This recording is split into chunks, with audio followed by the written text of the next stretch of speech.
Yesterday, we discussed an 18-year-old unarmed black teen who was shot and killed by cops when he had his arms in the air. Okay? It's an amazing story. We went over all the details the other day.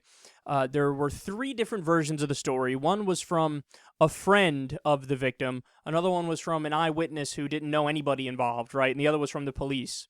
It's my personal opinion that it's probably best to just look at the eyewitness who didn't know anybody because they have the least reason to not be totally accurate in what they saw.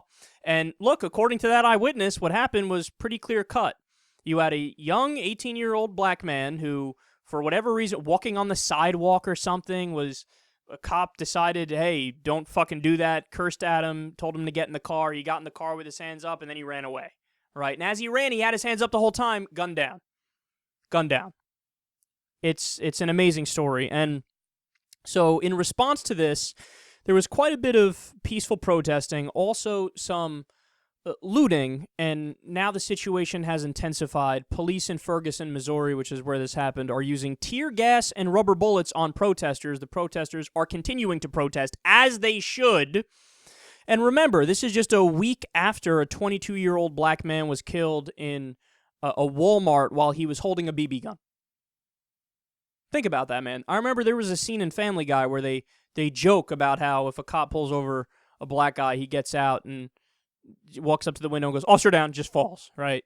This is like the same thing, except in real life, and there's a tragic ending because somebody actually was murdered. Where the cops show up, they go, "Must be a criminal. Black guy holding some sort of a weapon, maybe, maybe not. Kill him." It was a fucking BB gun. The BB guns that were available for sale in the fucking store. So presumably other people have bought the BB guns and held them, but they didn't get gunned down. Gee, I wonder why that is. Could it be because one was a 22-year-old black man and there's this perception that it's always a criminal if it's a young black guy? Or what else could it be? I don't know. You tell me. I mean, clearly I'm a reverse racist for bringing that up, but hey, it is what it is, right? So police are going a little too far with the situation in Missouri. They have not released the name of the police officer who killed the young man. Now, look, we should also condemn the looting because the looting is wrong. But there's also reports that it might be people coming from out of town that are coming into town to do the looting, and they're using this tragedy as a reason to actually do the looting. That's not confirmed. We don't know. That's neither here nor there. But either way, don't do looting. Continue to do peaceful protest because you're right. And if you do peaceful protest, then the world can't help but say, fuck, they're right. We have police brutality is a major problem. So think about this, man.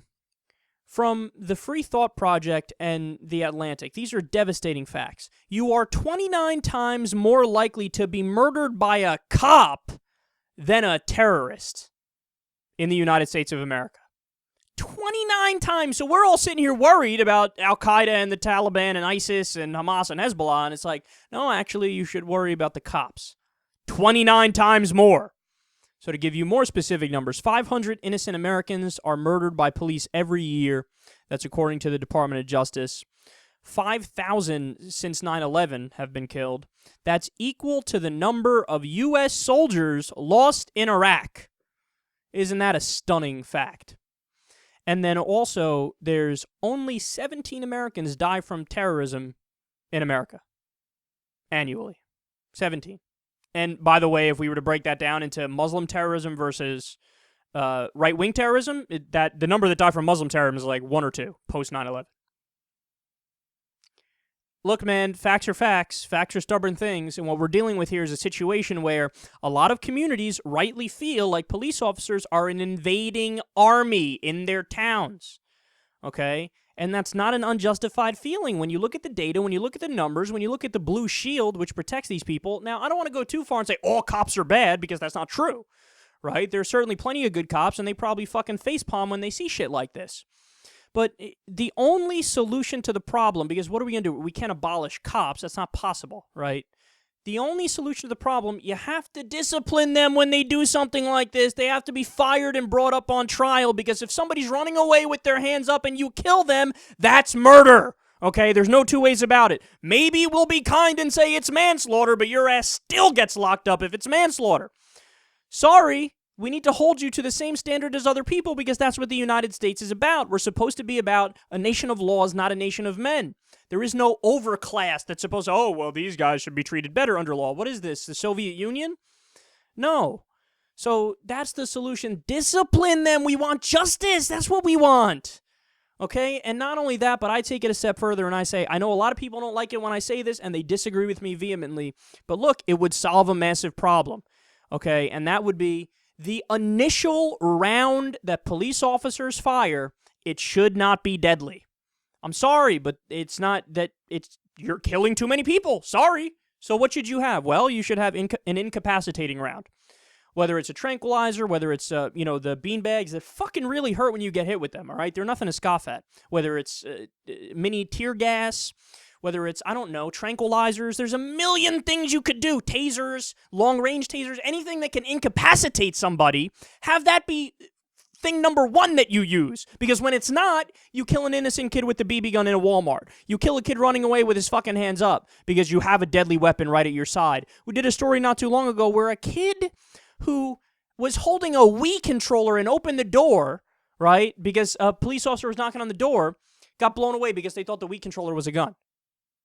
Well, if they didn't have access to a gun, maybe the kid would have just gotten tased, and there'd be a lawsuit, and the police department would have to pay out $300,000 in damages, but a kid would be alive. So I know a lot of people don't agree with me. And look, you can keep a gun in the car, right? You can keep it in the car. Or if you're showing up to a place where there's a shootout in progress and you need a gun, bring a gun, right?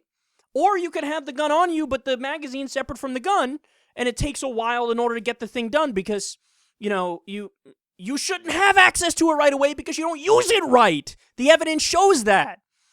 So enough with the nonsense, man. Discipline them. Bring them to justice. That's what we want. That's why people say no justice, no peace. That's why there's protests going on.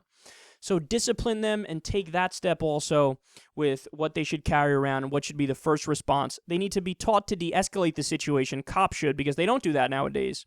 And then maybe, just maybe, we can limit the rampant abuse that's running through the various police departments in the United States of America.